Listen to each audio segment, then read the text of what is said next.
بسم اللہ الرحمن الرحیم۔ کیا کانٹے سے کھانا جائز ہے؟ جی ہاں جی، جائز ہے۔ فرض نماز میں جب امام سورہ فاتحہ پڑھتے ہیں تو کچھ لوگ زور سے آمین کہتے ہیں۔ کیا زور سے آمین کہنا ٹھیک ہے؟ دیکھیں، اس میں اختلاف ہے۔ جائز تو ہے زور سے آمین کہنا، بھی بہتر کیا ہے؟ امام شافعی رحمہ اللہ تعالیٰ کے نزدیک زور سے آمین بہتر ہے، اور ان کی دلیل ہے مد بہا صوتا، نبی صلی اللہ علیہ وسلم نے آمین کہی اور اپنی آواز کو اونچا کیا۔ تو جبکہ امام ابو حنیفہ رحمہ اللہ تعالیٰ کے نزدیک آمین آہستہ افضل ہے۔ اس کی وجہ آمین ایک دعا ہے، اور قرآن میں آتا ہے ادعوا ربکم تضرعا وخفیا، اپنے رب کو چپکے سے پکارو۔ تو دعا میں جہر یہ بہتر نہیں ہے، دعا میں جو ہے سر یعنی آہستہ پڑھنا بہتر ہے۔ امام حنیفہ رحمہ اللہ تعالیٰ کا اصول ہے کہ وہ قرآن کو اصل قرار دیتے ہیں اور پھر حدیث میں تعویل کرتے ہیں۔ یہ جو حدیث میں آتا ہے کہ آپ نے اپنی آواز کو اونچا کیا، تو یہ تعلیم ناس کے لیے ایسا ہمیں ملتا ہے۔ نبی صلی اللہ علیہ وسلم بعض دفعہ کوئی بھی کام جو سرن ہوتا تھا جہرن کر دیا کرتے تھے تاکہ پیچھے مقتدیوں کو پتہ چلے۔ یہی وجہ ہے کہ ظہر میں بھی آپ نے جہرن قرات کی ہے، حالانکہ ظہر میں تو جہرن قرات نہیں ہوتی، لیکن چند آیتیں آپ نے جہرن پڑھی ہیں تاکہ مقتدیوں کو پتہ چلے کہ بھئی میں کیا پڑھ رہا ہوں، تاکہ لوگ سیکھیں۔ تو یعنی یہی کہا جاتا ہے، امام حنیفہ رحمہ اللہ تعالیٰ کی دلیل یہی ہے کہ اگر آپ صلی اللہ علیہ وسلم نے کبھی آہستہ یعنی زور سے آمین کہہ دی ہے تو اس سے اس کا سنت ہونا ثابت نہیں ہوتا، بلکہ وہ تعلیم کے لیے، تاکہ پتہ چلے کہ میں نے اس موقع پہ آمین کہی ہے۔ باقی یہ کہ اختلافی مسئلہ ہے، ان چھوٹے چھوٹے مسائل میں اتنا لڑنا نہیں چاہیے۔ بہرحال ہمارے نزدیک بہتر یہی ہے کہ آمین آہستہ آواز سے کی جائے، کوئی اگر زور سے کہے گا تو یہ بھی ناجائز نہیں ہے۔ کیا چاش کی نماز ظہر کی نماز میں پڑھ سکتے ہیں؟ چاش کا وقت ظہر کا وقت شروع ہوتے ہی ختم ہو جاتا ہے، تو وہ اگر آپ اس وقت میں پڑھتے ہیں تو ایک نارملی ایک عام نوافل کی طرح وہ نوافل ہوں گے، وہ ظہر کے وہ یعنی چاش کی نماز نہیں کہلائے گی۔ پھر بنگلہ دیش سے کسی نے پوچھا ہے، ہمارے گھر کچھ عورتیں آتی ہیں جو دوسروں کے گھر جا کر تبلیغ کرنے کا کہتی ہیں اور پیسے بھی مانگتی ہیں، جب میں منع کرتی ہوں تو غصہ کرتی ہیں، اس بارے میں کچھ وضاحت فرما دیں۔ یہ کیسی تبلیغ ہے بھئی؟ آتی ہیں پیسے بھی مانگتی ہیں، آپ منع کر دیں، ایسا نہ ہو کوئی گڑبڑ ہو رہی ہو تو ان کو سختی سے منع کریں، یہ کیا دھندا لگایا ہوا ہے؟ تو بنگلہ دیش میں تبلیغ والے کام کرتے ہیں تو وہ تو فری میں ہوتی ہیں ساری تبلیغ، اپنا خرچہ، اپنی جان، اپنا مال، اپنا وقت ہوتا ہے، تو یہ خاتون مجھے تھوڑا سا گڑبڑ لگ رہی ہیں یہ خواتین۔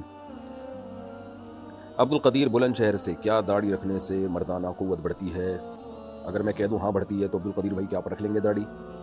اگر میں کہہ دوں داڑھی رکھنے سے مردانہ قوت بڑھتی ہے، آپ دیکھیں کل جو ہے آپ 1 کروڑ سے زیادہ نوجوان داڑھی رکھنے کا فیصلہ کر لیں گے۔ دیکھیں، داڑھی رکھنے کا براہ راست تو مردانہ قوت سے کوئی تعلق نہیں ہے، کوئی ایسی ریسرچ نہیں ہے، لیکن مینٹلی آدمی اپنے آپ کو مرد سمجھنے لگتا ہے۔ ظاہر ہے داڑھی مردوں کا شعار ہے، نبی صلی اللہ علیہ وسلم نے حکم دیا اعفوا اللحیٰ وقصوا الشوارب، داڑھی بڑھاؤ اور مونچھیں گھٹاؤ، اور اسی طرح آپ صلی اللہ علیہ وسلم نے 10 چیزیں پیغمبروں کی فطرت قرار دی ہیں، ان میں داڑھی بڑھانا بھی ہے۔ تو پیغمبر وہی کام کرتے ہیں جو نیچر کے مطابق ہوتا ہے، تو جب پیغمبروں نے داڑیاں بڑھائی ہیں تو اس کا مطلب یہ مردوں کی فطرت ہے۔ عورت کے تو چہرے پہ بال نکل آئے تو اس کو کاٹنے کا حکم ہے اگر داڑھی کی جگہ، تو یہ تو مردوں کی فطرت ہے۔ آپ نر جانور دیکھیں، ان کی داڑیاں ہوتی ہیں، ان کے بڑے بال ہوتے ہیں چہرے پہ، تو جب آپ داڑھی رکھیں گے اور آپ کو مردانہ وجاہت محسوس ہوگی تو خود بخود آپ کی مردانہ قوت بھی بڑھے گی، کیونکہ مرد ہونے کا احساس یہی انسان کو مرد بناتا ہے۔ تو میں یہ نہیں کہہ رہا جن کی داڑیاں نہیں ہیں ان میں مردانہ قوت نہیں ہوتی، لیکن جو داڑھی والے ہوتے ہیں تو ان کو خود اپنی مردانگی کا احساس ان میں زیادہ ہوتا ہے، تو اس لیے جب یہ احساس زیادہ ہوگا تو مینٹلی آپ میں زیادہ ظاہر ہے ہر قوت زیادہ بڑھے گی، آپ نے جو مردوں کے جو بھی بہادری آئے گی اور بھی بہت ساری چیزیں، تو اس میں مردانہ قوت بھی آٹومیٹیکلی آپ کی مینٹلی بڑھے گی باہر۔ اور یہ زیادہ تر دماغ کا ہی کھیل ہے، آپ ڈاکٹروں سے پوچھیں، یہ زیادہ تر آپ دیکھ لو نا، کتنے لوگ ہیں جو ہائی اللہ ہوئی اللہ والے جو ہی ہیں نشی ہیں، حالانکہ وہ فزیکلی مرد ہوتے ہیں لیکن خواتین کی مشابہت اختیار کر کر کے میک اپ کرتے ہیں اور وہی اسی جیسی خواتین جیسے ڈریس پہنتے ہیں، تو ان میں مردانہ قوت ختم ہو جاتی ہے، حالانکہ ان میں فزیکلی تو وہ مردی ہوتے ہیں۔ تو وجہ کیا ہے بھائی؟ مینٹلی جب وہ اپنے آپ کو عورت سمجھنا شروع کر دیتے ہیں، خواتین جیسا لائف اسٹائل رکھتے ہیں، ہائی اللہ ہوئی اللہ کرتے ہیں، ہاتھوں کی بناوٹ اور یہ سب، تو ہوتے ہوتے وہ مینٹلی پھر نامرد ہو جاتے ہیں۔ تو اس سے پتہ چلتا ہے بھائی جتنا آپ ہی پناہ جتنا زیادہ ہوگا آپ میں تو اتنے ہی زیادہ ہوں گے آپ۔ اچھا بھائی،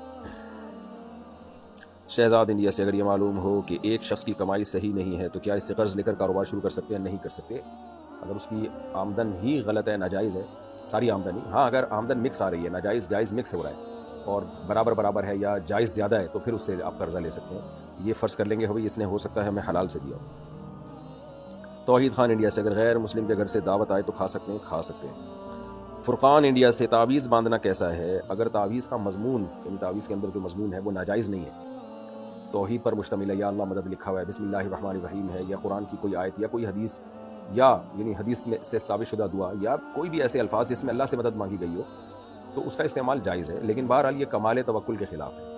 تعویذ گنڈے والے لوگوں کو میں نے کبھی نہیں دیکھا ان کے کام بنتے ہوئے، ایک کام بنتا ہے تو 10 بگڑتے ہیں، پھر وہ ساری زندگی تعویذ گنڈوں میں پلیتے انہی میں زندگیاں برباد ہو جاتی ہیں۔ تو اس لیے میرا معمول یہی ہے کہ میں کبھی بھی نہ تعویذ باندھتا ہوں، نہ اپنے بچوں کو باندھنے دیتا ہوں۔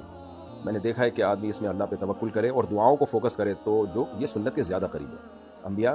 انبیاء کرام نے مصیبتوں میں دعائیں مانگی ہیں، تعویذ نہیں باندھے۔ ہم اپنے نبی صلی اللہ علیہ وسلم کے عمل کو دیکھتے ہیں، یونس علیہ السلام مچھلی کے پیٹ میں گئے تو کوئی تعویذ تھوڑی، انہوں نے تو آپ کہہ سکتے ہیں وہاں ان کو تعویذ کہاں سے ملتا، تو پہلے سے ہی لے جاتے تعویذ کہ میں کشتی میں جا رہا ہوں، کچھ بھی ہو سکتا ہے۔ نہ، جا کے دعا مانگی، لا الہ الا انت سبحانک انی کنت من الظالمین۔ زکریا علیہ السلام کے جب اولاد نہیں ہوئی، بوڑھے ہو گئے تھے، بال سفید ہو گئے، تو کوئی تعویذ نہیں باندھا بلکہ اللہ سے دعا مانگی، رب لا تذرنی فردا وانت خیر الوارثین، اے اللہ میں اکیلا ہوں، تو بہترین وارث ہے، یعنی مجھے نیک صالح اولاد دے۔ تو ہمیں انبیاء کا طرز عمل، یعقوب علیہ السلام کے بیٹے گم گئے، یوسف علیہ السلام، تو یہ نہیں کہ کوئی ذائچے بنوائے، ذائچے تو ویسے ہی ناجائز ہیں، کوئی تعویذ باندھا انہوں نے، بلکہ اللہ سے ساری زندگی دعائیں مانگی ہیں۔ تو دعاؤں سے کام بنتے ہیں، دعاؤں کو زیادہ فوکس کرنا چاہیے، بلکہ فوکس ہی دعاؤں کو کرنا چاہیے، اسباب اختیار کریں کامیابی کے اور دعاؤں کو فوکس کریں۔ تعویذ گنڈے والے جو ہے نا دعاؤں سے غافل ہوتے ہیں، کیونکہ یہ بھی بڑا بوال ہے۔ یاسر بلال راولپنڈی سے، عقیقے کی دعوت پر رشتہ دار تحفے یا پیسے وغیرہ دیتے ہیں، کیا وہ تحفے یا پیسے لے لینے چاہیے؟ لے لینے چاہیے، فری پاکٹ میں آ رہے ہیں لے لیں، لیکن ان چیزوں میں آج کل ایک رسم بن جاتی ہے نا، تو لوگ اس کو ضروری سمجھنا شروع کر دیتے ہیں۔ ایسا اگر کسی علاقے میں ہے تو پھر پہلے سے اعلان کر دینا چاہیے، جب بھی آپ کارڈ بنوائیں یا دعوت دیں، بھائی یہ سب فری پاکٹ کا ہے، پاکٹ نہ کہیں آپ ان کو، خالی فری کا ہے۔ تو پاکٹ کا مطلب پھر کچھ اور ہوگا، وہ جو ہے نا پاکٹ کا مطلب تو یہ ہوتا ہے بالکل ہی پاکٹ ہے، تو ایسا نہ ہو کھانا پیک کر کے گھر میں لے جانا بھی شروع کر دیں۔ تو ان کو بتا دیں بھائی کوئی ہدیہ وغیرہ نہ لے کر آئیں، اگر خاندان میں آپ کی یہ رسم ہے، اور رسم کا مطلب ایسے پتہ چلے گا کہ کسی کو فری میں اس دعوت پہ جاتے ہوئے ذلت محسوس ہو۔ بعض دفعہ یہ ہوتا ہے کہ دوست کی دعوت پہ جا رہا ہوں، گفٹ نہیں لے کر گیا تو وہ کیا سوچے گا، عقیقے کی دعوت پہ جا رہا ہوں، گفٹ نہیں لے کر گیا تو وہ کیا سوچے گا، تو اس ذلت کو مٹانے کے لیے گفٹ شروع ہو جاتا ہے۔ تو یہ گفٹ گیری ہے کہ ہم نے گفٹ دینا ہے، تو پھر ہمارے بچے کا جب عقیقہ ہوگا تو وہ بھی گفٹ لے کر آئیں گے، پھر کمپیئر کیا جا رہا ہوتا ہے، اس نے کم گفٹ دیا، ہم نے زیادہ گفٹ دیا۔ اگر کسی خاندان میں ایسی رسم ہے تو پھر یہ ناجائز ہے، اور یہ سود کے حکم میں ہے کہ ہم نے اتنا دیا تو وہ ہم کو زیادہ دے گا، یعنی ہم نے اس کو فار ایگزامپل 10,000 20,000 30,000 50,000 دیے تو اب وہ 60,000 دے گا، یہ چل رہا ہوتا ہے۔ اگر ایسا کوئی مسئلہ نہیں ہے، خوش دلی کے ساتھ لوگ گفٹ دے رہے ہوتے ہیں، کوئی مجبور نہیں ہوتے تو ٹھیک ہے، اور اگر ایسا نہیں ہے تو پھر یہ ختم کر دینا چاہیے، گفٹ گیری ہے، یہ ختم کر دینی چاہیے۔ مائرہ صاحبہ نے پوچھا، میں نے ایک استخارہ کیا تھا کہ میرا خاتمہ ایمان پر ہوگا یا نہیں، پہلی دفعہ اس میں نہ آیا، دوسری دفعہ ہاں آیا، کیا یہ استخارہ ٹھیک ہوگا یا نہیں، اور اس طرح کے استخارے کرنا جائز ہے یا نہیں؟ اس طرح کے استخارے عبث فضول حرکت ہے، ٹائم ویسٹنگ ہے، کیونکہ استخارے میں ہاں یا نہ آتا ہی نہیں ہے، یا ہماری اپنی بنائی ہوئی چیز ہے، نہ ہاں آتا ہے نہ آتا ہے۔ بار بار میں اس پہ وضاحت کر چکا ہوں کہ استخارہ ایک دعا ہے، اللہ سے مشورہ نہیں ہے، اللہ سے کبھی مشورہ نہیں لیا جاتا، اللہ تو آرڈر دیتا ہے۔ تو استخارہ تو ایک دعا ہے، اللہ یہ کام تیرے علم میں میرے لیے بہتر ہے تو مقدر کر دے، بہتر نہیں ہے تو ہٹا دے اس کو۔ تو یہ جو آپ نے استخارہ کیا فضول کام ہے، اس کے نہ ہاں کا کوئی اعتبار ہے نہ کا کوئی اعتبار ہے۔ ایمان کی حفاظت کے لیے بس آپ اللہ سے دعا مانگا کریں، برائیوں سے بچیں، نیک اعمال کریں، اور ربنا لا تزغ قلوبنا بعد اذ ہدیتنا وہب لنا من لدنک رحمہ انک انت الوہاب، یہ دعا کثرت سے پڑھا کریں آپ کہ اللہ میرا، اس کا حاصل یہی ہے اس دعا کا کہ اللہ میرا خاتمہ ایمان پہ اور اعمال صالحہ پہ کرنا۔ عمران خان انڈیا سے، عمران خان تو جیل میں، اچھا سوری یہ دوسرے عمران خان، اگر نماز کے دوران ہنسی آ جائے تو کیا وضو ٹوٹ جاتا ہے؟ میں پہلی دفعہ تو ڈر گیا تھا، عمران خان انڈیا پہنچا دیا گیا عمران خان۔ خیر، اگر نماز کے دوران ہنسی آ جائے تو کیا وضو ٹوٹ جاتا ہے؟ جی ہاں، احناف کے نزدیک جب نماز میں قہقہ لگا کے ہنسی آ جائے تو وضو ٹوٹ جاتا ہے۔ تو اس بارے میں ایک حدیث ہے، اس کی سند پہ اگرچہ کلام ہے، لیکن امام ابو حنیفہ رحمہ اللہ تعالیٰ کا اصول ہے کہ اگر ضعیف حدیث بھی قیاس کے مخالف ہوگی تو ضعیف حدیث کو ترجیح دی جائے گی، بشرطے کہ وہ اس میں ضعف زیادہ شدید نہ ہو، اور عین ممکن ہے امام ابو حنیفہ تک جس سند سے یہ حدیث پہنچی ہو وہ سند ٹھیک بھی ہو، اس کا بھی بہت امکان ہوتا ہے کہ ہم تک جس سند سے پہنچی وہ سند ٹھیک نہ ہو، مجتہد تک جس سند سے پہنچی وہ سند ٹھیک ہو۔ بہرحال امام ابو حنیفہ اور صاحبین کے نزدیک، اور فتویٰ بھی فقہ حنفی میں اسی پر ہے کہ اگر آپ نماز کے دوران کھلکھلا کے ہنس پڑتے ہیں تو آپ کا وضو ٹوٹ جاتا ہے، اور اس کی دلیل وہ حدیث ہے جس میں ایک صحابی کو ہنسی آئی تھی تو آپ صلی اللہ علیہ وسلم نے ان کو وضو بھی لوٹانے کا حکم دیا تھا نماز کے ساتھ ساتھ۔ سہیب صاحب کراچی سے، ارحم نام رکھنا کیسا ہے؟ ٹھیک ہے، جائز ہے جی۔ صابر علی انڈیا سے، میرے والد نے کہا ہے کہ میرے مرنے کے بعد اپنے انکل کو میری قبر پہ مٹی ڈالنے دینا، تو کیا مجھے ان کو مٹی ڈالنے دینے سے منع کرنا ہوگا؟ اچھا، مٹی مت ڈالنے دینا، یہ اس طرح کی وصیتیں شرعاً اس کو پورا کرنا لازم نہیں ہوتا. تو اگر آپ کے یعنی انکل کو کہا ہے اور انہوں نے واقعی آپ کے والد کو بہت زیادہ ظلم کیا، بہت ستایا، تو آپ ان کو کہہ دیے گا کہ بھائی میرے والد نے منع کیا تھا، تاکہ انکل کو تھوڑی تنبیہ ہو. لیکن انکل پہ لازم نہیں ہے کہ وہ آپ کی بات مانے، کیونکہ کوئی بھی قبر پہ مٹی ڈال سکتا ہے، تو کسی دوسرے کو اس کو روکنے کا حق نہیں ہے. تو میرا خیال ہے قبر پہ پھڈے بازی ہوگی بلا وجہ کی. تو بس والد صاحب نے کہہ دیا انکل کو. اگر واقعی انکل بہت بڑے ظالم ہیں، چھوٹی موٹی کوتاہیاں ہر جگہ ہوتی ہیں، تو اس کو تو اگنور کر دینا چاہیے. والد نے اگر کہا بھی ہو تو بھی اگنور کر دیں. لیکن اگر واقعی بہت بڑے کوئی ظالم تھے، کوئی بہت ہی ستایا تھا والد کو، تو پھر والد کے دنیا سے جانے کے بعد آپ انکل کو یہ کہہ سکتے ہیں کہ ابا نے آپ کے بارے میں یہ بولا تھا، تاکہ ان کو ہو کہ بھائی یہ واقعی میں یعنی بہت ناراض دنیا سے گئے مجھ سے. بول دیں، لیکن زبردستی بہرحال کوئی نہیں روک سکتا، کیونکہ یہ آپ کے اختیارات میں ہے ہی نہیں کہ آپ ان کو مٹی ڈالنے سے زبردستی روکیں. اگر گھر میں خواتین کا سر کھلا رہتا ہے تو کیا لعنت ہوتی ہے؟ عورت کے لیے نامحرم کے سامنے سر ڈھانپنا لازم ہے، محرم کے سامنے لازم نہیں ہے. تو اگر خواتین گھر میں سر کھلا رہتا ہے تو یہ جائز ہے، بشرطے کہ وہاں کوئی نامحرم مرد نہ ہو. لیکن بہرحال افضل یہی ہے، حیا کے زیادہ قریب ہے یہ بات، کہ سر پہ چادر رہے. یہ جتنا حیا ہوگی شریعت اس کو اتنا زیادہ پسند کرے گی. جن گھروں میں حیا کا ماحول ہوتا ہے اللہ تعالیٰ ان گھروں سے محبت کرتے ہیں. اس کی مثال ایسے ہے کہ آپ قمیض اتار کے بھی گھر میں گھوم سکتے ہیں، لیکن آپ کے والد آپ کے بھائی اگر گھوم رہے ہوں، تو مردوں کی بات کر رہا ہوں، تو مرد قمیض نہیں اتار کے گھومتے ان کے سامنے. تھوڑی حیا آتی ہے انسان کو، یار ابا بولیں گے کیا ننگا پتنگا پھر رہا ہے، کپڑے پہن تمیز سے. تو اب آپ اس میں یہ کہیں کہ شرعاً جو ہے عین بھی بڑا گاڑھا نکالیں کہ کرتا پہننا شرعاً لازم نہیں ہے. میرے ذمہ تو صرف یہ لازم ہے کہ ناف سے لے کے گھٹنے تک میں کور کروں، اس کو ڈھانپ کے رکھوں. تو ناف سے گھٹنے تک میں نے ایک دھوتی باندھی ہوئی ہے، میں ایسے ہی گھوموں گا. ظاہر کہا جائے گا بے حیا آدمی ہے، عجیب، حیا کے خلاف کام کر رہا ہے. حیا کا تقاضا یہ کہ پراپر ڈریس پہنا جائے. تو اسی طرح خواتین کے لیے سر ڈھانپے بغیر گھومنا بھی گھر میں جائز ہے.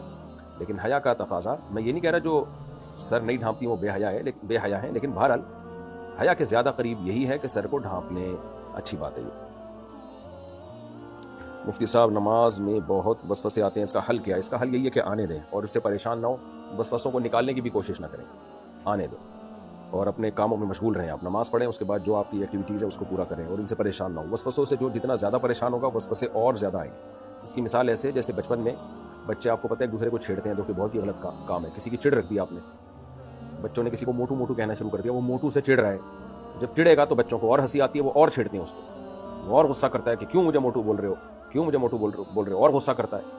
تو اس کا خیال ہوتا ہے کہ اس غصہ کرنے سے سامنے والا ڈر جائے گا. نہیں بھائی نہیں، آپ جب جتنا غصہ کریں گے تو بچے تو کہہ ہی اس لیے رہے ہیں تاکہ آپ کو غصہ آئے، تو وہ اور کھیلتے ہیں. تو اس کا حل یہ ہے کہ آپ غصہ کرنا چھوڑ دیں اور آپ بھی ان کے ساتھ شریک ہو جائیں. ہاں بھائی ٹھیک ہے ہم تو موٹو ہیں ماشاءاللہ، ایسے ہی کہہ دیں. تو وہ تھوڑی دیر میں جب دیکھیں گے کہ اس پہ اثر ہی نہیں ہو رہا موٹو پہ، تو وہ پھر بولنا چھوڑ دیں گے اس کو. اس طرح کسی کا نام ٹھگنو رکھ دیا، ٹھگنو بول رہے ہیں، اس کو غصہ آ رہا ہے، وہ غصے میں اور ٹھگنا ہوتا جا رہا ہے. تو وہ بھائی وہ غصے سے تھوڑی ہوگا، وہ تو بچے تو اور چھیڑیں گے. ہم اسکول میں تھے نا، اسی طرح چھیڑتے تھے ایک دوسرے کو. تو دیکھتے تھے نا جو جس کی کوئی چڑ رکھی ہوئی اس کو اور لال پیلا ہو رہا ہے تو اور چھیڑتے تھے اس کو. وہ تو پھر ایک تفریح بن جاتی تھی، سارے کام کاج چھوڑ کے پھر اس کو چھیڑنے میں ہی سارا ٹائم گزرتا تھا. تو اس کا حل یہ کہ بھائی وہ اگنور کرے کہ ہاں بھائی ہم تو ہیں ٹھگنو. تو اس سے امید ہے تھوڑا لمبا ہو جائے گا وہ. لیکن اگر چھیڑتے رہے تو اور یہ غصہ ہوتا رہا تو وہ اور ٹھگنا ہو جائے گا اور یہ اس کو اور چھیڑیں گے. تو شیطان وسوسے دل میں ڈالتا ہے. آپ وسوسے سے پریشان ہو گے تو شیطان اور ڈالے گا. پریشان نہیں ہوگے بولے آنے دے، آنے دو، اس سے کچھ نہیں ہوتا. نہ اس سے انسان کافر ہوتا ہے، نہ اس سے گناہ ملتا ہے. چاہے کتنے گندے وسوسے آ رہے ہوں، چاہے کتنے برے وسوسے آ رہے ہوں، معاذ اللہ نقل کفر اسلام کے بارے میں الٹے خیالات آ رہے ہوں، اس سے بھی کچھ نہیں ہوتا. کوئی گناہ نہیں ہے، حدیث سے یہ بات ثابت ہے، کچھ بھی نہیں ہوتا. تو خود بخود انسان کافر نہیں ہو جاتا، بیٹھے بیٹھے منہ سے بولنا پڑتا ہے اور اس کے تقاضوں پر عمل کرنا پڑتا ہے تب جا کے ہوتا ہے. ایسے نہیں ہے ایسی طلاق کے وسوسے بیٹھے بیٹھے لوگوں کو آنا شروع ہو جاتے ہیں. تو آنے دو. تو ٹینشن لوگے تو یہ وسوسے اور آئیں گے، کم نہیں ہوں گے. اور اعوذ باللہ من الشیطان الرجیم بھی پڑھ لیا کریں، لا حول ولا قوۃ الا باللہ بھی پڑھ لیا کریں. بس ایک دو دفعہ پڑھ لیا کریں. یہ نہیں کہ اب اسی کو پڑھتے رہیں بیٹھ کے. وسوسے کے مریض ایسا کرتے ہیں، کوئی دعا بتا دو اسی کو پڑھتا رہے گا، ہر وقت مسلط کر لے گا اپنے اوپر. تو بھائی وہ تو آپ نے مسلط کر لیا نا اپنے اوپر. مسلط کرنے سے تو اور آئیں گے وسوسے. بارش کی وجہ سے قبر بیٹھ جائے تو کیا مٹی سے برابر کر سکتے ہیں؟ جی کر سکتے ہیں. اگر تازہ قبر ہے، بہت پرانی قبر ہو جائے، 10 سال تقریباً گزر جائیں، تو 10 سال میں کراچی میں عام طور پر جو زمین ہے جس طرح کی، میت بالکل ختم ہو جاتی ہے. تو اس میں پھر دوسرا مردہ بھی دفنانا جائز ہے اگر ضرورت ہو تو. لیکن اگر کوئی جو ہے وہ اس میں مٹی کو نہ بھی ٹھیک کرے تو بھی ٹھیک ہے، لیکن ٹھیک کر دے تو بھی ٹھیک ہے، کوئی حرج نہیں ہے اس میں. اچھا بھائی،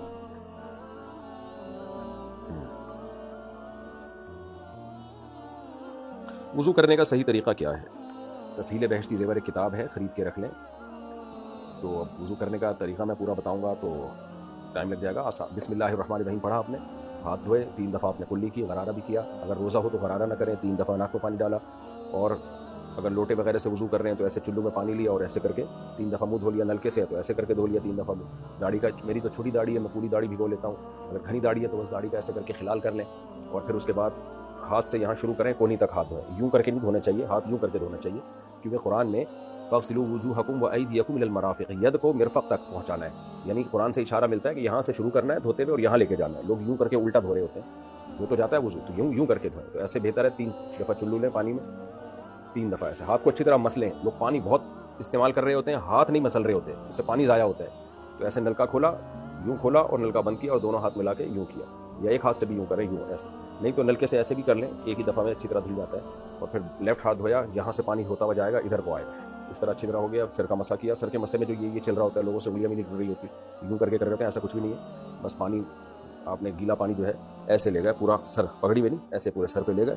اور پھر دونوں روایتیں ہیں, بعض روایت میں آنا لانا بھی ہے, بعض میں صرف ایک دفعہ بھی ہے, دونوں طرح ٹھیک ہے. تو ایسے لے کے مسا کر لیا. راجے ہمارے نزدیک یہی ہے کہ بس ایک دفعہ اس طرح سے مسا کر لیا جائے, پیچھے لے گئے آپ. اور پھر اس کے بعد انگلیوں کا یہ اور کانوں کی ایسے مسا کر لی, سر کا مسا ہو گیا. پھر پاؤں میں بھی انگلیوں سے ایڑی کی طرف دھونا ہے, یعنی پانی جو ہوگا انگلیوں سے جائے گا ایڑی کی طرف, اور چھوٹی الٹے ہاتھ کی چھوٹی انگلی سے انگلیوں کا خلال بھی کر لیں. تو یہ ہو گیا جی آپ کا وضو.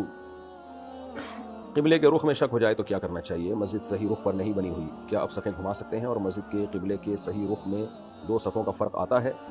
2 صفوں کا فرق آتا ہے, کیا مطلب بھائی؟ قبلے میں شک ہو جائے تو چیک کروائیں ماہرین فلکیات سے. جامع رشید کا بھی ماہرین فلکیات کا شعبہ ہے, ان سے رابطہ کریں آپ. یہ تو آج کل بہت آرام سے پتہ چل جاتا ہے, کوئی اس میں راکٹ سائنس نہیں ہے, تو اس کو فوراً ٹھیک کروائیں.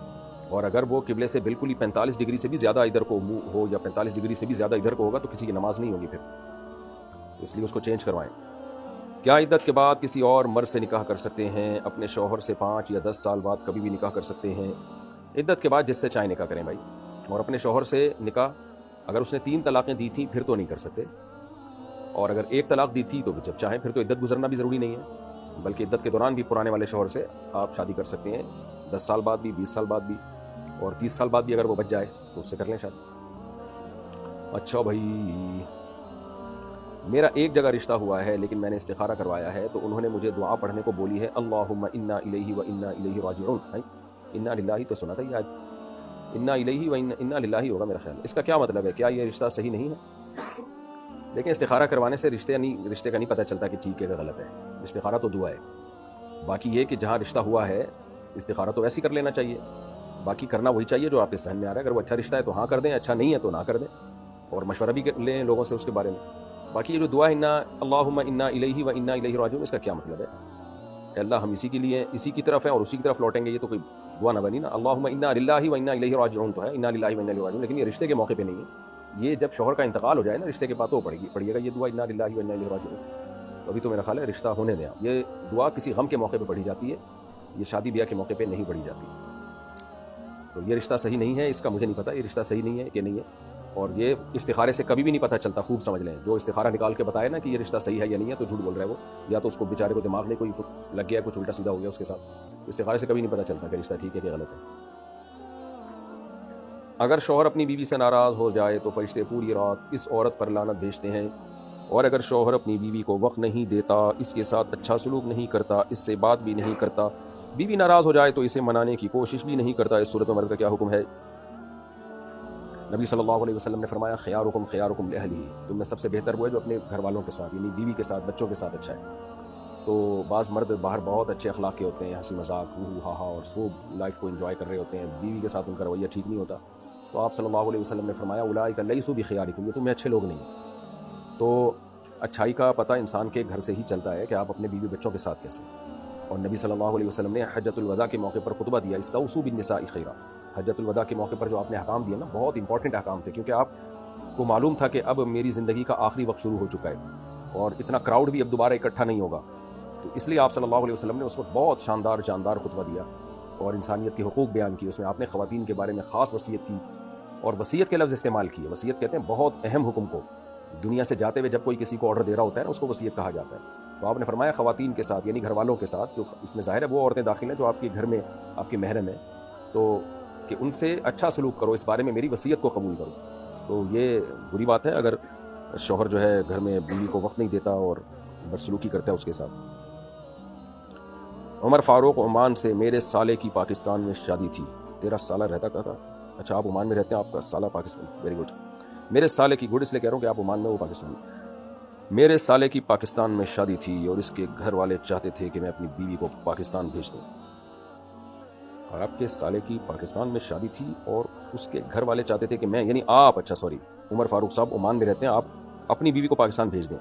لیکن میں اور میری بیوی اس بات پر راضی نہیں تھے اور میرے پاس اتنے پیسے بھی نہیں تھے. پھر میرے سسرال والوں نے کہا ٹکٹ کے پیسے ہم دیں گے، لیکن میں تب بھی راضی نہیں تھا کیونکہ میری بیوی کے بغیر گزارا نہیں ہوتا. سبحان اللہ، صلو علی الحبیب. تو اب میرے رشتہ دار مجھے برا بھلا کہتے ہیں، تو اس صورت میں مجھے کیا کرنا چاہیے؟ بھائی کی شادی تھی، کبھی کبھار آتے ہیں زندگی میں یہ موقع، اگر کوئی اس میں ناجائز کام نہیں ہو رہے تھے، ڈانس ماس اور مس گیدرنگ کے نام پہ جو بےہودگی شادیوں میں ہوتی ہے، اگر ایسا کچھ نہیں ہو رہا تھا تو آپ کی وائف کے بھائی کی شادی تھی، اور کون سا اس نے 4 شادیاں کرنی ہے کہ دوبارہ بھی شادی ہوگی؟ ایک ہی دفعہ آج کل لوگ شادی کر رہے ہوتے ہیں. تو آپ کو چاہیے تھا تھوڑا صبر کر کے بھیج دیتے بیوی کو یار.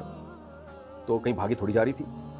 نہیں ہوتا آپ سے صبر تو 2 دن کے لیے بھیج دیتے اور ٹکٹ بھی فری میں مل رہا تھا آپ کو، یعنی سسرال والے آپ کے بھیج رہے تھے ٹکٹ بھی، تو بھیج دیتے جس دن رخصتی تھی اور ولیمے میں شرکت کر کے آ جاتی 2 دن کے بعد.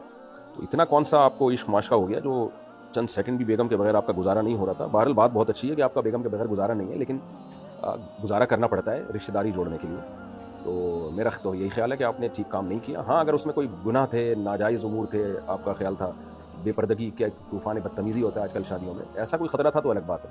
نارملی سگے بھائی کی شادی میں بھی بیوی شریک نہیں ہو رہی تو پھر کب شریک ہوگی؟ تو یہ میرا تو خیال یہی ہے کہ آپ نے بہت غلط کیا. رشتہ دار مجھے برا بھلا کہہ رہے ہیں، بالکل ٹھیک کہہ رہے ہیں، بالکل مناسب کر رہے ہیں. اس صورت میں مجھے کیا کرنا چاہیے؟ اس صورت میں آپ کو چاہیے کہ آپ برداشت کریں اور معافی مانگ لیں کہ بھائی میری غلطی ہے، مجھے بھیجنا چاہیے تھا، میں نے نہیں بھیجا، میں معذرت چاہتا ہوں، یہ کہتے ہیں. وسیم صاحب سہارنپور انڈیا سے، کیا قضائے عمری میں تحیت الوضو اور تحیت المسجد کی نیت کر سکتے ہیں؟ جی کر سکتے ہیں. شیخ عمر فاروق انڈیا سے، امام کے پیچھے قصر نماز کیسے پڑھیں؟ امام اگر پوری نماز پڑھے گا تو مقتدی پھر قصر پڑھ نہیں سکتے، وہ پوری امام والی ہی نماز پڑھنی پڑے گی ان کو. کیا اسلام میں غیر مذہب کے لوگوں کی پوجا اور عبادت میں استعمال ہونے والی چیزوں کا کاروبار کرنا جائز ہے؟ نہیں، جائز نہیں ہے. ان کے بت بنا کے بیچنا اور جو بھی ان کے عبادت میں جو چیزیں استعمال ہوتی ہیں اس کی خرید و فروخت مسلمان کے لیے جائز نہیں ہے. محمد اسلم انصاری بحرین سے، کیا ظہر کی 4 رکعت سنت مؤکدہ 2 رکعت پڑھ سکتے ہیں؟ بحرین کے عربی 2 رکعت پڑھتے ہیں، اور کیا سنت غیر مؤکدہ 4 رکعت کے بدلے 2 رکعت پڑھ سکتے ہیں؟ سنت غیر مؤکدہ تو 4 کے بدلے 2 بھی پڑھ سکتے ہیں، آدھا ثواب ملے گا. لیکن سنت مؤکدہ میں 4 کے 2 نہیں پڑھ سکتے، اس میں 4 سنتیں ہی پڑھی جائیں گی جو کہ نبی صلی اللہ علیہ وسلم کا معمول تھا. تو عربی لوگ پڑھ رہے ہیں 2 رکعتیں. ہاں اگر وقت نہیں ہے 4 پڑھنے کا تو some thing is better than nothing, تو پھر بجائے پوری چھوڑنے کے 2 رکعت پڑھ لیں، لیکن پھر 4 سنتوں کو بعد میں دوہرا دیں. توحا انڈیا سے، کیا مسجد میں خشوع و خضوع کے ساتھ نماز پڑھنا صحیح ہے؟ کیونکہ جب میں مسجد میں خشوع و خضوع کے ساتھ نماز پڑھتا ہوں تو لوگ کہتے ہیں مسجد میں خشوع و خضوع کے ساتھ نماز پڑھنا دکھاوا ہے. اور کیا نبی کریم صلی اللہ علیہ وسلم فجر کی نماز جلدی پڑھا کرتے تھے؟ وضاحت کر دیجیے. مسجد میں خشوع و خضوع کے ساتھ نماز پڑھنا دکھاوا ہے؟ ایسا کچھ بھی نہیں ہے. بعض دفعہ انسان کوئی نیکی کرتا ہے تو پہلے تو شیطان اس کو اس نیکی سے روکتا ہے. جب انسان نہیں رکتا تو شیطان اس کے دل میں وسوسے ڈالتا ہے کہ تو دنیا کو دکھا رہا ہے، دنیا کو دکھانے کے لیے کر رہا ہے. تو یہ شیطانی وسوسہ ہے، اس کی بالکل پرواہ نہ کریں. آپ خشوع و خضوع سے نماز پڑھیں، اور اگر دل میں خیال آئے کہ میں تو ریا کر رہا ہوں تو ان خیالات کو بھی اگنور کریں. تھوڑے دنوں میں جب عادت ہو جائے گی تو یہ وسوسے آنا بھی بند ہو جائیں گے. باقی ہے کہ نبی صلی اللہ علیہ وسلم فجر کی نماز جلدی پڑھا کرتے تھے. دونوں طرح کی حدیثیں، اسفروا بالصبح فإنه أعظم للأجر، شرح معانی الآثار میں حدیث ہے، اور ترمذی میں بھی ہے غالباً کہ فجر کو روشن کر کے پڑھو، اس میں اجر زیادہ ہے. لیکن دوسری طرف حدیث میں یہ بھی آتا ہے کہ نبی صلی اللہ علیہ وسلم غلس میں، یعنی اندھیرے میں فجر کی نماز پڑھا کرتے تھے. اور کنا متلفعات بمروطہن، صحابیات کہتی ہیں نماز میں شریک ہوتے تھے، چادروں سے ہم لپٹی بھی ہوتی تھی. لا یعرفن من الغلس، اتنا اندھیرا ہوتا تھا کہ کوئی ہمیں پہچانتا نہیں تھا. تو یہ بھی ثابت ہے. تو راجح بات یہی ہے کہ اگر کوئی رات کو تہجد میں اٹھا ہوا ہو، یا کوئی قوم ایسی ہو جو تہجد میں رات کو اٹھتی ہو، جیسے صحابہ کرام میں تو میجورٹی رات کو تہجد پڑھتی تھی، تو ان کے لیے تو اول وقت میں ہی فجر پڑھنا افضل ہے. لیکن جب ایسا نہ ہو، جیسے کہ ہماری سوسائٹی میں 1% لوگ بھی نہیں ہیں جو تہجد پڑھتے ہیں، فجر کی نماز ہی 1% نہیں پڑھ رہے، تو تہجد کہاں پڑھیں گے؟ تو ایسے موقع پہ جماعت کی کثرت کے لیے، تاکہ لوگ زیادہ سے زیادہ جماعت میں شریک ہوں، فجر کو دیر سے پڑھنا چاہیے. کیونکہ جہاں 2 حکمتیں ٹکرا رہی ہوں تو اس میں جماعت کی فضیلت والی حکمت کو شریعت نے ترجیح دی ہے. جیسے ایک عشاء کی نماز کے بارے میں آپ صلی اللہ علیہ وسلم نے فرمایا کہ اگر مجھے مشقت کا خوف نہ ہوتا تو میں تمہیں حکم دیتا کہ 1/3 رات تک عشاء کی نماز کو مؤخر کرو. لیکن مؤخر کیا نہیں. وجہ اس کی ہے کہ لوگ سو جائیں گے، جماعت میں شریک نہیں ہو سکتے. تو اسی طرح فجر کو اگر جماعت میں اول وقت میں آج کل ہم پڑھنا شروع کر دیں تو لوگوں کے لیے پہلے ہی اٹھنا بہت مشکل ہے، اور لوگ جماعتوں سے نکلیں گے، یعنی جماعت نہیں ملے گی. تو اس لیے احناف کا قول بہرحال یہی ہے کہ جماعت سے جب فجر پڑھنی ہو محلے میں تو لیٹ، یعنی روشنی میں شروع کی جائے وہ نماز، تاکہ زیادہ سے زیادہ لوگ جماعت کی نماز میں شریک ہو سکیں. یعنی لوگوں کو سہولت دینی چاہیے, لوگوں پہ مشکلات نہیں کھڑی کرنی چاہیے. البتہ رمضان میں چونکہ سب اٹھے ہوئے ہی ہوتے ہیں, اس لیے پھر اول وقت میں پڑھنے کا کہا جاتا ہے کہ اب دیر سے پڑھنے میں کوئی حکمت نہیں ہے, کوئی فائدہ نہیں ہے, کوئی مصلحت نہیں ہے, بلکہ اور لوگوں کو حرج اور لوگ تنگی میں مبتلا ہوں گے. تو ایسی کنڈیشن میں پھر فجر کو اول وقت میں پڑھا جائے گا. لیکن نارملی جب جماعت مسجد میں قائم کی جائے تو فجر کو تاخیر سے پڑھنا چاہیے, لیکن اتنی تاخیر نہ ہو کہ سورج نکل جائے, اتنی تاخیر ہو کہ جب جماعت کی نماز ختم ہو تو اتنا ٹائم باقی ہو کہ اگر کسی کی کسی وجہ سے نماز نہیں ہوئی ہے تو وہ وضو کر کے نماز کو لوٹا سکے. یعنی 10 سے 15 منٹ کا وقت, یعنی جب آپ سلام پھیریں نا فجر کا, تو 15 منٹ یا 10 منٹ کم از کم باقی رہنے چاہیے سورج نکلنے میں.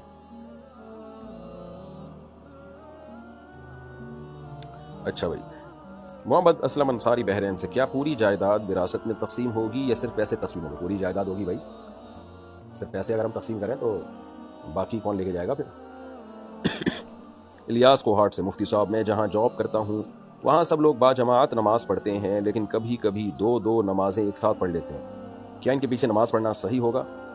ظہر اثر ملا کے پڑھتے ہیں یا مغرب عشاء ملا کے پڑھتے ہیں؟ تو نہیں ہے صحیح ان کے پیچھے نماز, ان کو پڑھنے دیں, کسی سے بحث مباحثہ نہ کریں.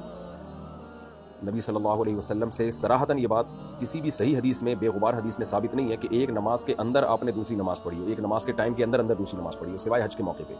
باقی اس پہ تفصیلی دلائل میں کچھ تو بیانات میں دے چکا ہوں, ایک تفصیلی کلپ اس پہ انشاءاللہ میں ریکارڈ کرواؤں گا. وہ احادیث جس میں ملتا ہے کہ نبی نے 2 نمازیں اکٹھی پڑھی ہیں اس طور پر کہ ایک نماز کو دوسری نماز کے وقت کے اندر داخل کر دیا, تو وہ حدیثیں یا تو اس موضوع پر صریح نہیں ہیں, اور اگر صریح ہیں تو صحیح نہیں ہے. یعنی بے غبار حدیث ایک بھی ہمیں نہیں ملتی. ہاں حج کے موقع پہ ایک الگ بات ہے, وہاں ثابت ہے. تو جو ہمیں روایات ملتی ہیں اس میں ظہر کو مؤخر کیا اور عصر کو مقدم کیا, کبھی کبھار, وہ بھی ہمیشہ معمول نہیں تھا, اور مغرب کو بھی مقدم کیا, یعنی مغرب کو آخر وقت میں اور عشاء کو اول وقت میں. اس طرح سے جمع کرنا تو بے غبار طریقے سے ثابت ہے, وہ بھی کبھی کبھار, معمول نہیں تھا. لیکن جس طرح سے جو ظہر کو بالکل ہی ڈیلے کر دیا جائے اور عصر کو عصر کے وقت میں لے جا کے پڑھا جائے, یا ظہر کے ساتھ ہی عصر پڑھ لی جائے, اس بارے میں کوئی ہمارے سامنے بے غبار روایت موجود نہیں ہے. باقی میں انشاءاللہ اس پہ ریفرنسز کے ساتھ, حوالوں کے ساتھ ایک مکمل انشاءاللہ, جیسے میں نے عدالتی خلا پہ ریکارڈ کروایا تھا, اسی طرح ایک ریکارڈ کرواؤں گا انشاءاللہ. کیا اونچی ہیل پہننا جائز ہے اور اس کی کیا مقدار ہونی چاہیے؟ بھائی اونچی ہیل پہننا جائز ہے, اب یہ تو خواتین پہنتی ہیں, اب ان کی کیا مقدار ہونی چاہیے وہ خواتین کو ہی پتہ ہوتا ہے کہ ہم کتنی اونچی ہیل افورڈ کر سکتے ہیں. بعض دفعہ اتنی اونچی ہیل ہوتی ہے کہ چلا نہیں جا رہا ہوتا, گرنے کا خطرہ ہوتا ہے. بعض دفعہ ہیل کا سائز اس لیے بھی اونچا رکھا جاتا ہے کہ جب کسی کی دھنائی کرنی ہو تو پھر طبیعت سے اس کی دھنائی ہو جائے, تو اس دھنائی کے لحاظ سے بھی سائز ہیل کا چینج ہو سکتا ہے. بھائی کو قرضہ دینے کے بعد ان سے تحفہ لینا جائز ہے؟ جو تحفہ وہ قرضہ لینے سے پہلے بھی دیتے تھے, جی جائز ہے. اگر وہ پہلے بھی دیتے تھے اس کا مطلب وہ دباؤ میں آ کے نہیں دیتے. اگر بستی کے کچھ لوگ امام سے ناراض ہوں تو کیا اس کی امامت قبول ہوگی؟ امام ایک ایسی مخلوق ہے جس سے کبھی بھی محلے والے خوش ہوتے نہیں ہیں, کچھ خوش ہوں گے, زیادہ تر ناراض ہوں گے, تو وہ ایک ملامتی ہی چیز بیچارہ بنا رہتا ہے ہر وقت. لیکن بہرحال کوئی معقول وجہ ہے امام سے ناراض ہونے کی, معقول, خدا نخواستہ کوئی کرپٹ امام ہے, چوری چکاریاں کرتے ہیں خدا نخواستہ, یا چندے کے پیسوں میں گھپلے مار رہے ہوتے ہیں, جو معقول وجہ ہے تو پھر ایسے شخص کو امامت سے معزول کر دینا چاہیے. باقی نماز ہر ایک کے پیچھے ہو جاتی ہے, جب تک توحید پرست ہے, مسلمان ہے, نماز ہو جائے گی. انڈیا سے کسی نے پوچھا, میرے شوہر نے 4 سال پہلے مجھے 3 طلاق ایک ساتھ دے دی تھی, اور پھر کہیں سے فتویٰ لیا کہ 3 طلاق ایک ہی ہوتی ہے. میرے گھر والوں نے بھی اس بات کو مان لیا, پھر میں اپنے شوہر کے ساتھ ہی رہنے لگی. پھر جب میں نے آپ کے بیان سنے تو مجھے یہ بات معلوم ہوئی کہ یہ صحیح نہیں. میں نے اپنے شوہر کو بھی آپ کا بیان سنایا تو انہوں نے یہ کہا کہ میں نے اس وقت غصے میں کہہ دیا تھا, میرا طلاق دینے کا ارادہ نہیں تھا. تو اس صورت میں ہمیں کیا کرنا چاہیے؟ کیا ہماری طلاق ہو گئی ہے یا نہیں ہو گئی ہے؟ آپ اپنے شوہر سے علیحدگی اختیار کر لیں. اس کی وجہ ہے کہ قرآن میں بھی ہے کہ 3 طلاقوں کے بعد رجوع کا حق نہیں ہے, اور قرآن نے کہیں بھی یہ فرق بیان نہیں کیا کہ اکٹھی دی ہوں یا الگ الگ دی ہوں. یہ فرق گھڑا گیا ہے, بنایا گیا ہے. سورہ طلاق میں تو بہت وضاحت کے ساتھ اللہ نے کہا ہے کہ طلاق تقسیم کر کے دیا کرو, طلقوهن لعدتهن, اور اس کی حکمت بھی اللہ نے بیان کی, لا تدری لعل اللہ یحدث بعد ذلك امرا. تقسیم کر کے اس لیے دو کہ تاکہ رجوع کا حق باقی رہے, شاید اللہ رجوع کی کوئی صورت پیدا کر دے. اس سے صاف پتہ چلتا ہے اگر اکٹھی دے دیں تو رجوع نہیں ہو سکے گا. اور پھر ہمیں کوئی ایک صحابی بھی نہیں ملتے, کوئی ضعیف روایت بھی نہیں ملتی کہ کسی نے اکٹھی 3 طلاقوں کو رخصتی کے بعد اکٹھی ایک مجلس کی 3 طلاقوں کو ایک قرار دیا ہو. کوئی صحیح حدیث بھی نہیں ملتی ہمیں اس بارے میں. حضرت رکانہ کی ایک بالکل ضعیف روایت بیان کی جاتی ہے, اور اس میں جو صحیح حدیث ہے حضرت رکانہ کی جو صحیح سند کے ساتھ ثابت ہے, اس سے تو اکٹھی 3 طلاقوں کا 3 ہونا پتہ چلتا ہے. اس بارے میں اہل حدیث حضرات نے بہت لفاظی کی ہے, بہت باتوں کو گھماتے ہیں, وہ کبھی بھی سیدھا جواب نہیں دیتے. جب ہم ان سے مطالبہ کرتے ہیں کہ بھائی اس بارے میں کسی ایک صحابی سے تو دکھا دو, جبکہ ہمارے پاس تو بہت سارے صحابہ کے فتوے ہیں, تو وہ پھر کہتے ہیں علماء دیوبند نے یہ لکھا, فلانے علماء دیوبند نے. بھائی علماء دیوبند نے بھی اگر لکھ دیا تو غلط لکھا ہے.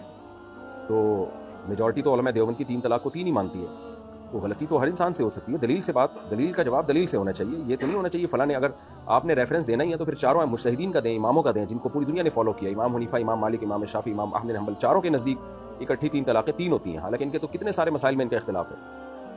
تو اس لیے یہ آج کل کے جو علماء ہیں نا, ان کے اختلاف وہ اختلاف نہیں ہے. جب ایک دفعہ کسی مسئلے پر اجماع ہو جائے تو پھر وہ اس میں پھر اختلاف کرنے کی اجازت نہیں ہے. ابن تیمیہ رحمہ اللہ نے یہ مسئلہ اٹھایا تھا 7ویں صدی میں. اس سے پہلے تو لوگ 3 کو 3 ہی کہتے تھے. علامہ طحاوی نے اگرچہ لکھا ہے کہ بعض لوگ اس طرف گئے کہ 3 ایک ہوتی ہیں, لیکن آخر میں یہ ثابت کیا ہے کہ اس پر اجماع ہے کہ اکٹھی 3 طلاقیں 3 ہی ہوتی ہیں. تو اس سے پتہ چلتا ہے کہ امام طحاوی کے دور میں ہو سکتا ہے کچھ لوگوں نے, جو شیعہ وغیرہ تو یہی کہتے ہیں کہ بعض کہتے ہیں کہ 3 ایک بھی نہیں ہوتی. تو اہل سنت والجماعت جو قرآن و سنت کو حجت مانتے ہیں, ان کے نزدیک اکٹھی 3 طلاقیں 3 ہی ہوتی ہیں.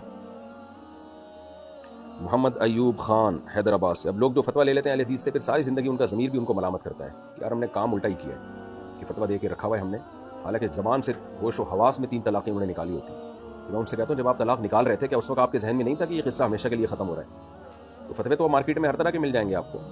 آپ غامدی صاحب سے فتویٰ لیں تو وہ تو بالکل ہی آؤٹ قسم کا فتویٰ ملے گا آپ کو. تو ہر طرح کے فتوے مارکیٹ میں اویلیبل ہیں.